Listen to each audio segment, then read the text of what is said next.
contenido es bíblico y objetivo. Nosotros leemos, investigamos y oramos para ofrecerte una explicación clara y precisa. Hay respuestas bíblicas para todas tus preguntas. Entra a YouTube, búscanos como Isael Lorenzo y suscríbete a nuestro canal. Tenemos lo que tu alma necesita. Suscríbete, aquí te esperamos. Dios les bendiga de manera especial. Gracias por estar aquí nuevamente con nosotros.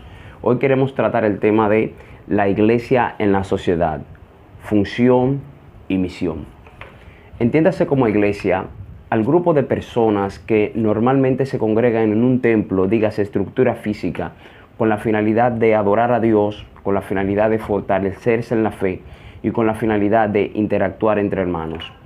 Bíblicamente hablando, nosotros entendemos que la iglesia es el grupo de personas, las personas humanas, valga la redundancia, que adoran a Dios dentro de una estructura física determinada. Cristo dice que vendrá a buscar a su iglesia. Y cuando dice que viene a buscar a su iglesia, no se refiere directamente a una estructura física, sino más bien a la persona, al templo espiritual. Tomando esta premisa, entendamos que la iglesia son las personas cristianas que adoran a Dios y que buscan a Dios. ¿Cuál es la función o misión del grupo de personas que adoran a Dios y que se hacen llamar como cristianos? En todo caso, hay diferentes renglones y un renglón principal de todos es el asunto de predicar la palabra y de buscar a Dios con ahínco. Dice la Biblia en el libro de Mateo, capítulo 28, versículos 16 al 19, que Dios, a través de Cristo, le encomendó a la iglesia, le encomendó en aquel tiempo a los hermanos que salieran por todo el mundo a predicar la palabra y a enseñarles a las personas a guardar los mandamientos que Él estableció que se tenían que guardar. En un primer caso debemos reconocer que existen diferentes funciones, pero que la misión es una sola y es alcanzar personas para atraerlos a lo que es el reino de Dios, atraerlos a lo que es el camino de la salvación. Me gustaría citar de manera directa lo que es el libro de Mateo, capítulo 28, versículo 16 al 19. Si tiene una Biblia cerca, por favor, acompáñeme. Libro de Mateo, capítulo 28, versículos 16 al 19. Dice la Biblia: pero los 11 discípulos se fueron a Galilea, al monte donde Jesús les había ordenado. Y cuando le vieron, le adoraron, pero algunos dudaban. Y Jesús se acercó y les habló diciendo: toda potestad me es dada en el cielo y en la tierra. Por tanto, id y haced discípulos a todas las naciones, bautizándolos en el nombre del Padre, del Hijo y del Espíritu Santo.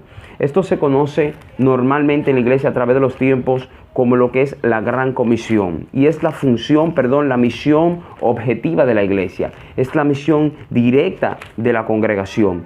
Id y haced discípulos a todas las naciones. Eso también lo podemos ver de otra manera y con otras palabras en el libro de Primera de Pedro, capítulo 2, versículo 9, donde dice la palabra de la manera siguiente. Primera de Pedro, capítulo 2, versículo 9. Dice: mas vosotros sois linaje escogido, real sacerdocio, nación santa, pueblo adquirido por Dios. ¿Para qué? Para que anunciéis las virtudes de aquel que os llamó de las tinieblas a su luz admirable. Entonces, tanto en Mateo capítulo 28, versículos 16 al 19, como en Primera de Pedro capítulo 2, versículo 9, vemos que la misión de la congregación, la misión de la iglesia es buscar almas para Cristo, es predicar la palabra, es anunciar las virtudes de aquel que os llamó desde las tinieblas a su luz admirable.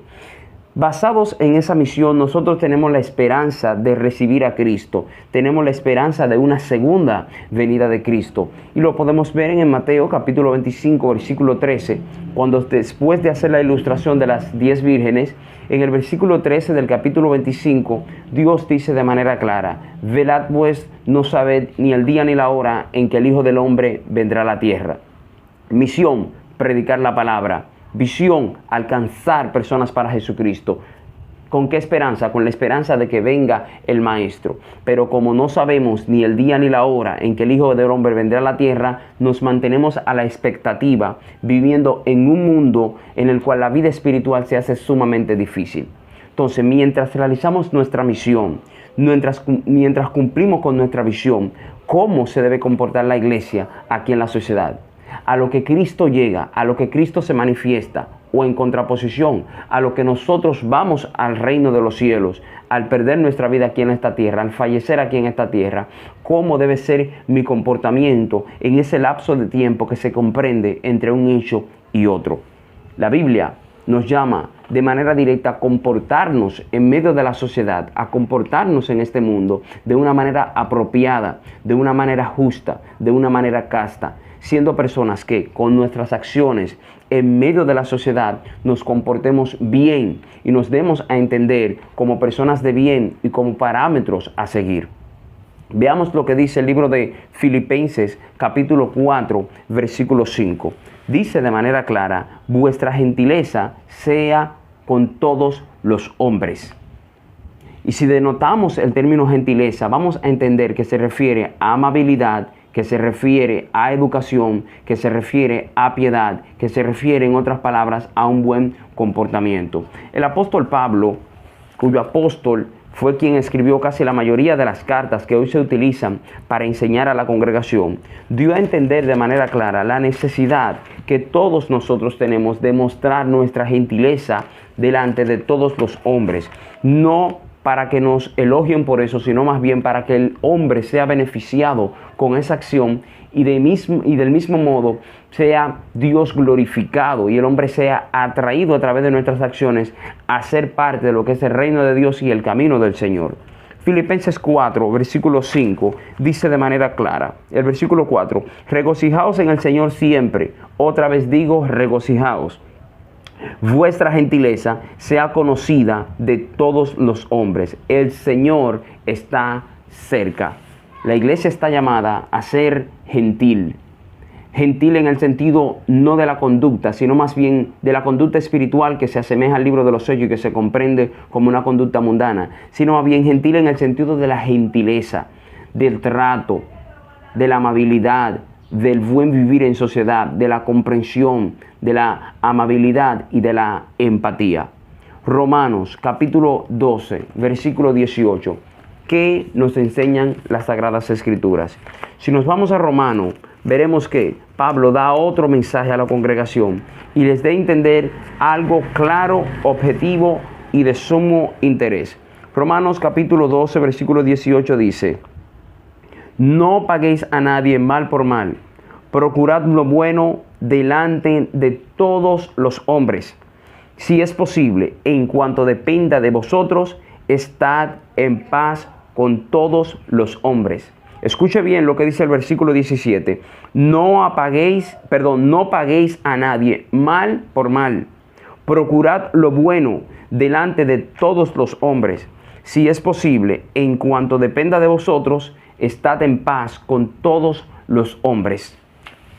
Nos llama Pablo aquí, por medio de su consejo, que hoy lo tenemos en la Biblia, a estar en paz con todos los hombres, a caminar en paz con todos los hombres, a procurar lo bueno con todos los hombres y a no pagar a nadie mal por mal.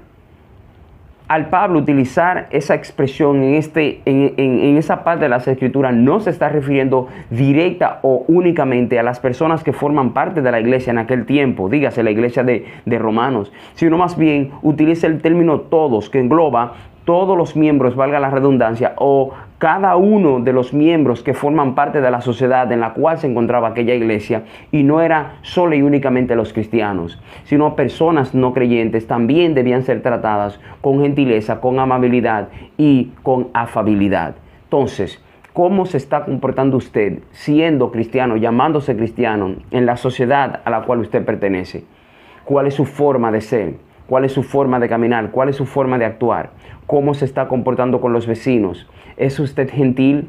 ¿Es usted amable? ¿Es usted apacible? ¿Es usted empático?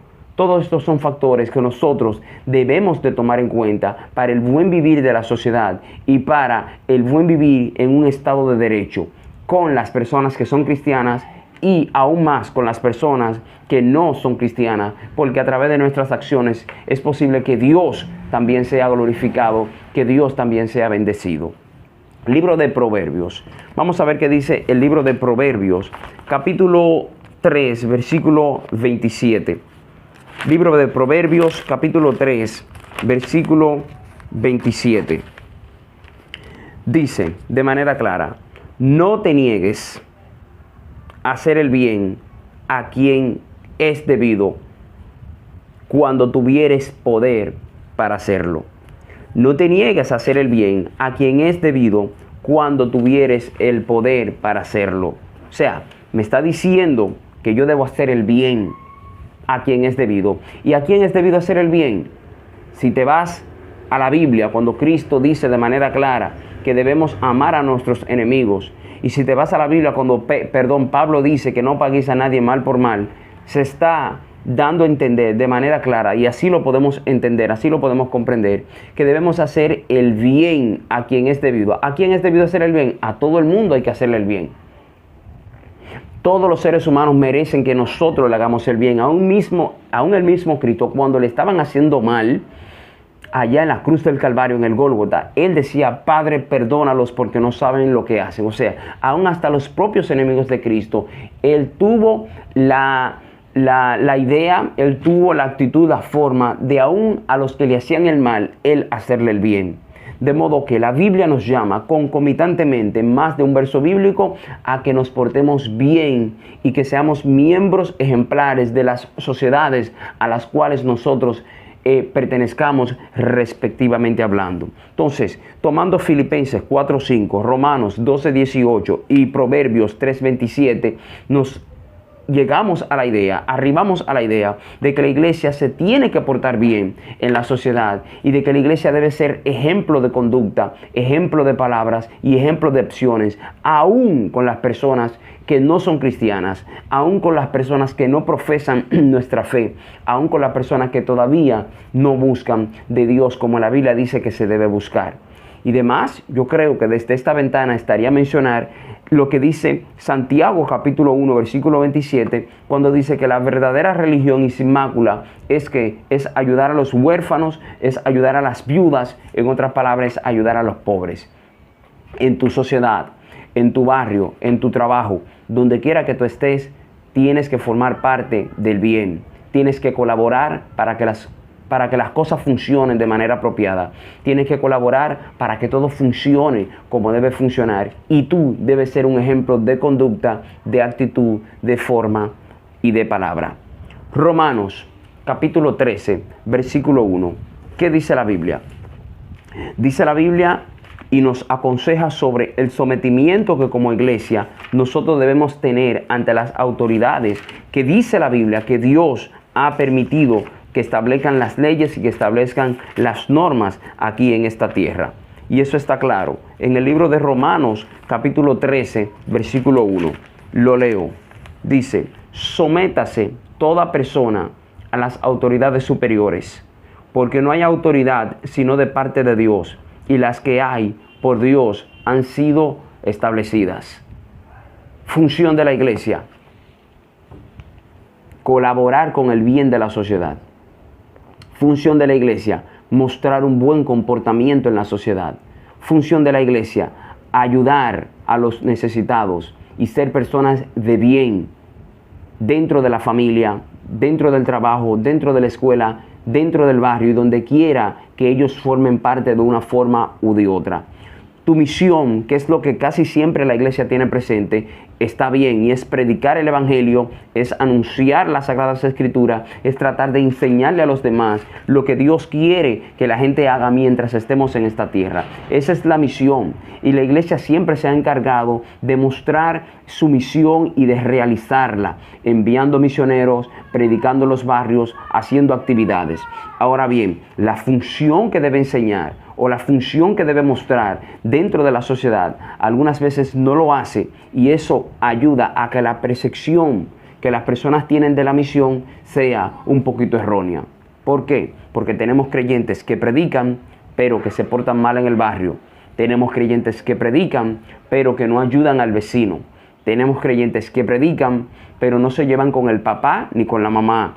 Tenemos creyentes que predican a Cristo, pero en su trabajo tienen discrepancias claras y directas, sea con el jefe, sea con el compañero, sea con cualquier otra persona. Entonces, esos creyentes están cumpliendo la misión, están llevando indirectamente la visión, pero no están haciendo la función que como iglesia se debe realizar, que es formar parte del buen vivir dentro de la sociedad hasta donde sea posible y hasta donde los principios bíblicos se vean amenazados. Entonces, Romanos capítulo 13, versículo 1, dice de manera clara que como iglesia nos tenemos que someter a la sociedad, o más bien nos tenemos que someter, a las autoridades. Si las autoridades establecen una hora de salida para la sociedad, yo como iglesia, miembro y representante de Cristo, no estoy llamado a romper esa norma. Si la iglesia se ve frente a una situación de una prohibición para la celebración de una actividad en cualquier parte de la sociedad, lamentablemente, aunque parezca extraño, debemos obedecer, debemos acatarnos a lo que es esa realidad, a lo que es ese mandato, porque haciéndolo también estamos predicando, haciéndolo estamos también mostrando un buen ejemplo para los incrédulos y para la tan gran número de testigos que nos mira o que nos atestigua. Vamos a ver lo que dice Lucas en el libro. Vamos a ver lo que dice el Señor en el libro de Lucas, capítulo 20, versículo 24. Lucas, capítulo 20, versículo 24. Si tiene una Biblia, por favor, búsquela y acompáñame al libro de Lucas, capítulo 20, versículo 24. Leamos desde el versículo 21. Y le preguntaron diciendo: Maestro, sabemos que dices y enseñas rectamente, y que no haces acepción de persona, sino que enseñas el camino de Dios con verdad. Versículo 22. ¿Es lícito dar tributo a César o no? Mas él, comprendiendo la astucia de ellos, les dijo: ¿por qué me tentáis? Mostradme la moneda. ¿De quién tiene la imagen y la inscripción? Respondiendo dijeron: de César. Entonces les dijo: pues dad a César lo que es de César y a Dios lo que es de Dios. Para la época de Cristo, el pueblo judío se encontraba subyugado bajo el dominio del pueblo romano. Y César, de acuerdo a lo que han estudiado, formaba parte del poder romano y por consiguiente era el representante, por así decir, de Roma en la sociedad. Entonces, los judíos se veían en la necesidad y en la obligación de tener que someterse al pago de los tributos, al pago de los impuestos y a las normas sociales que los romanos, como invasores, tenían en ese pueblo. Entonces, si Cristo no se sometía a lo establecido por el César, a las normas y al pago de impuestos, era acusado de un delincuente. Era acusado como quebrantador de la ley, si así se puede decir o si así se puede entender. Entonces, ellos querían acusar a Cristo, querían buscar ocasión de acusarle, poniéndolo contra las leyes establecidas por el César de parte del pueblo romano para el pueblo judío. Por eso le preguntan: ¿es lícito dar tributo a César? O sea, si Cristo decía que no, directamente o claramente quedaba como un quebrantador de la ley, como un quebrantador de la norma, como una persona no cumplidora de las normas establecidas. Entonces Cristo, sabiendo la astucia de ellos y sabiendo que lo quieren es poner en una situación difícil, le responde con sabiduría diciéndole: dad a César lo que es de César y dad a Dios lo que es de Dios. Entonces, por eso se entiende de manera clara que debemos cumplir con las normas que se establezcan para el buen funcionamiento de la sociedad y de la misma forma debemos cumplir con lo de Dios. Con lo de Dios siempre un poco más, sin dejar de lado en su totalidad lo que es el cumplimiento de las normas que la sociedad establece para el buen funcionamiento e interacción de las personas. No es bueno que los cristianos rompamos las normas. No es bueno que los cristianos no cumplamos con lo que tenemos que cumplir. El cristiano debe pagar sus impuestos. El cristiano debe pagar sus facturas. El cristiano debe cumplir con los tributos que los gobiernos establecen para el funcionamiento de los gobiernos y de los pueblos, valga la redundancia. Entonces, como cristianos nos vemos en esa obligación ante la sociedad y es bueno que lo cumplamos, porque mientras estemos en esta tierra debemos cumplir con lo que esta tierra establece que debemos de cumplir para formar parte de ellas. Cuando yo salgo de la República Dominicana y me encuentro en un país diferente al mío, yo tengo claro de que no formo parte de ese país. Tengo claro de que no soy un ciudadano de ese país. Tengo claro de que soy una persona migrante a ese país. Inmigrante en ese país. De manera que al no formar parte de ese país, yo me pudiese ver en la necesidad o en la facilidad de no tener que someterme a las normas que ese país establece, argumentando de que no soy parte de ese país y de que esas normas no se han establecido para mí. Sin embargo, yo me veo en la necesidad de someterme a esas normas, de cumplir con lo que ese país establece para sus ciudadanos, de cumplir con lo que está establecido en ese sitio al cual yo he ido. Lo mismo pasa en el mundo espiritual. Nosotros somos personas que pertenecemos a una patria celestial, pertenecemos a un reino que no es de este mundo, pertenecemos a otro espacio territorial, si así se puede decir, hablando o refiriéndome directamente al cielo. Sin embargo, aunque no somos ciudadanos de esta tierra y nuestra patria, nuestra nacionalidad es espiritual y es celestial, mientras estemos en esta tierra debemos cumplir con lo que se establece en esta tierra, al igual que cuando salimos a otros países, que sin ser de esos países nos sometemos a las normas y a los estamentos que ellos establecen. Entonces, como cristiano, aunque yo sea ciudadano celestial, tengo la obligación, tengo el deber de cumplir con lo que se establece aquí. Tengo que cumplir con el pago de la luz, con el pago del agua, con el pago de los impuestos y con cualquier otro pago que se me establezca desde el gobierno para el funcionamiento, insisto, de la sociedad. ¿Qué dice la Biblia? La Biblia dice de manera clara que tanto Pablo, Pedro y como los demás primeros hermanos se tuvieron que someter y tuvieron que cumplir. Cuando usted lee los evangelios sinópticos que reúnen el contenido de la historia de Jesús, ellos también tuvieron que someterse, ellos también tuvieron que cumplir con lo que se establecía en la sociedad.